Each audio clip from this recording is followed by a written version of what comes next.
السلام عليكم، اهلا بيكم النهارده في فيديو جديد. النهارده مع بعض هنعمل الشال دوت زي ما انتم شايفين، والغرزه دي الجديده اهي مع بعض بالتفصيل هنعرفها. الغرزه من ورا عامله بصوا البروز بتاعها حلو قوي اهو. الشال الشله بتاعت الشال دي حوالي، بصوا الجزء دوت اطول جزء في الشال، فحوالي اخد تقريبا اكتر من 40 سنتي في شله واحده. تمام.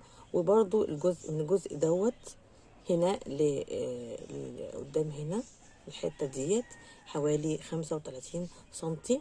ان شاء الله الفيديو النهارده يعجبكم. والغرزه النهارده الشراشيب بتاعتها عملتها بشكل جديد زي ما انتم شايفين كده اهي.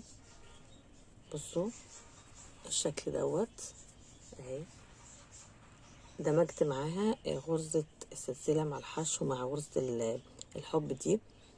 هوريكم مع بعض خطوات عمل الشال تقريبا مع بعضينا. يلا بينا مع بعض نبدأ خطوات. نبدأ مع بعض غرزة البداية، بنلف الخيط في أكتر من طريقة لغرزة البداية، وبناخد 1 2 3 4 5، بنقفل الغرزة بالشكل ده وبنطلع 1 2 3 4. بناخد الخيط على مرتين زي ما انتوا عايزين. على فكرة ممكن نعملها عمود بلفتين، وممكن نعملها عمود بلفة واحدة على 3 مرات، فانا هاخدها على لفة واحدة ب3 مرات. تمام. 1 2 3 عمود، 2 عمود، 3 عمود، السلسلة بحسبها عمود. تمام. 4 عواميد،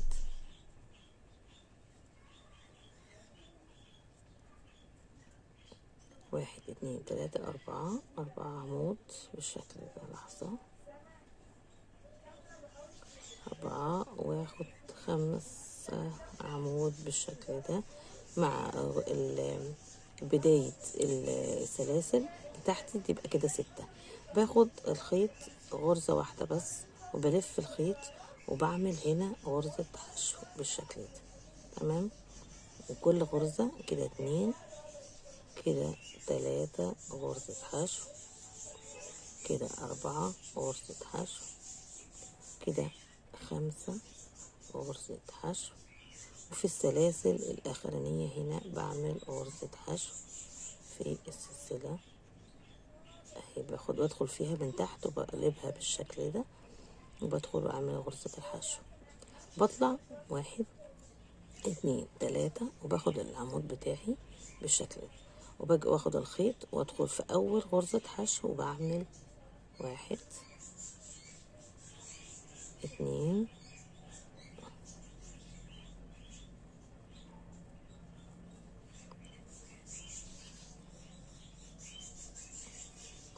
3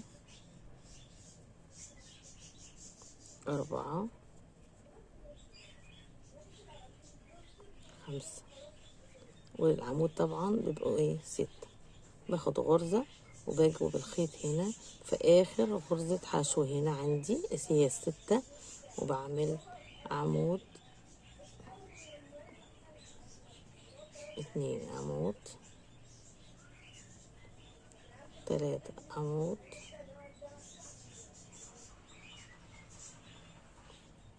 4 عمود 5 عواميد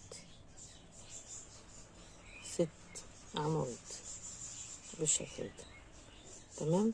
باخد غرزة وبلف الشغل بتاعي، وأول غرزة بعمل غرزة حشو، تاني غرزة بعمل غرزة حشو، 3 4 5 6.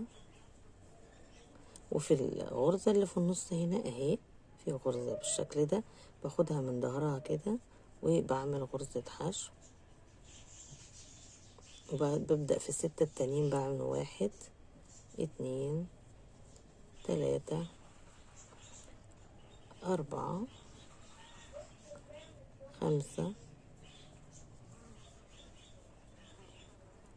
والغرزة الستة بالشكل ده باخدها بقلب بيه في العمود بتاعي، باخدها بالشكل ده ستة، باخد غرزة واتنين تلاتة وبلف الشغل اهي الغرزة بتاعتي. تمام. باجي هنا برضو بعمل الستة بتوعي واحد اتنين كده التزايد، خدنا بالنا اتنين تلاتة أربعة خمسة، والعمود الأولاني بيتحسب معانا يبقى ستة. غرزة سلسلة، وبعدين باجي في الغرزة اللي في النص هنا غرزة الحشو بعمل الستة بتوعي تاني. ادي واحد اتنين واخدين بالنا من التزايد، تلاتة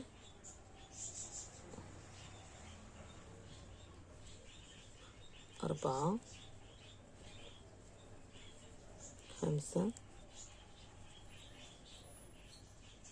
ستة. غرزة سلسلة وآخر غرزة حشو معايا بدخل فيها. اللي عايز يا جماعة الشال يبقى تقيل معاه يعمل الغرزة دي. الغرزة دي تقيلة وبتدفي جدا وشكلها حلو كمان، والفرنشات بتاعتها شكلها جديد. تلاتة أربعة خمسة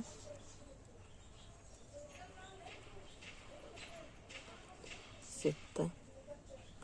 غرزة سلسلة غرزة حشو غرزة السلسلة وبلف الشغل وبعمل غرز حشو. أول غرزة بدخل فيها بالشكل ده في الأول عمود، وتاني عمود بالشكل ده، تالت عمود، رابع عمود، خامس عمود، وسادس عمود. الغرزة اللي في النص الحشو اهي ظهرها اهي باخدها وبعمل الستة اللي في النص كمان بالشكل ده اهم. غرز الحشو في تاني السطر الاولاني عمود، والسطر التاني غرز حشو بالشكل ده. تمام. مش كده اهو معاكم خطوة بخطوة بعرفكم ايه ازاي نعمل مع بعض الكروشيه تبقى معاكم ما فيش يعني انا معاكم في الفيديو ما قطعتش، وخطوة بخطوة مع بعض. تمام. ادي اخر باخدها من ورا كده اهي عشان ايه ابقى اميزها، وبعد كده بدخل الابره بالشكل كده في العمود، بطلع كده بلاقي الايه الابره الاتنين اهم. الغرزه هنا هي على الابره. تمام.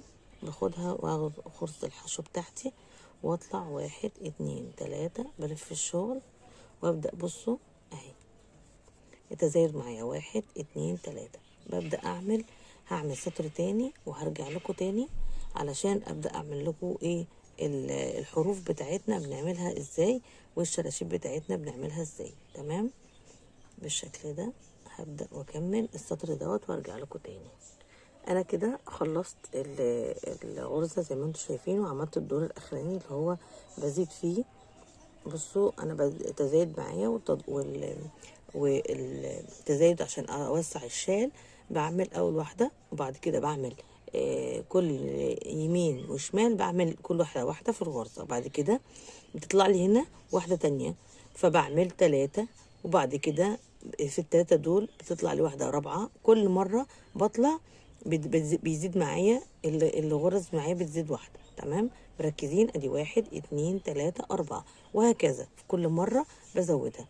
باجي هنا اعمل الغرزة بتاعتي بتاعة الايه الطرف هنا اللي هي بالشكل ده. تمام.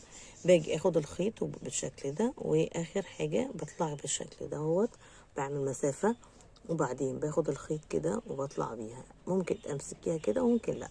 بدخل في الجزء دوت وبعمل غرزة حشو بالشكل ده، وبعدين بطلع واحد اتنين تلاتة أربعة، وباجي هنا جوا غرزة الحشو بالشكل ده، وبطلع وبعمل منزلقة بالشكل ده. تمام. بطلع 1 2 3 4 وبدخل هنا في نفس غرزة الحشو وبعمل منزلقة بالشكل ده، وبطلع 1 2 3 4 وبدخل هنا في الحشو وبعمل منزلقة تاني. تمام. سوري الايد عشان بطيئة بالشكل ده. تمام. وباجي اعمل بالشكل ده تاني، بطلع بالخيط كده وباخد الخيط وبعمل غرزة حشو بالشكل ده جواه. تمام. باجي المسافة هنا وبلاقي هنا الغرزة بتاعتي بتاعت الحشو اللي انا دخلت فيها، بدخل فيها تاني وبعمل غرزة حشو، وبعدين بقفلها كده بالشكل ده بغرزة تاني، وبطلع وبعمل الغرزة بتاعتي مسافة مثلا 3 سنتي 2 سنتي زي ما انت عايزة طولها، وبعدين بقطع 1 2 3 4 وبدخل في غرزة الحشو وبعمل منزلقة بالشكل ده. تمام.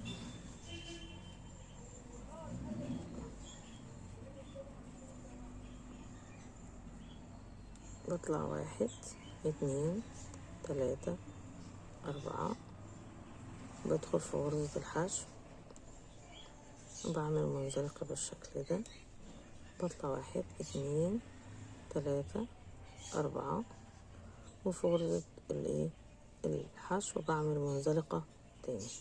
بشد الخيط شوية علشان الغرزة اللي على غرزة الحشو ما تبقاش مرخية. وبدخل بالشكل ده وبطلع وبعمل قفلة كده وبطلع تاني، باخد الخيط بالشكل ده وبدخل فيه تاني بالشكل ده وبعمل غرزة الحشو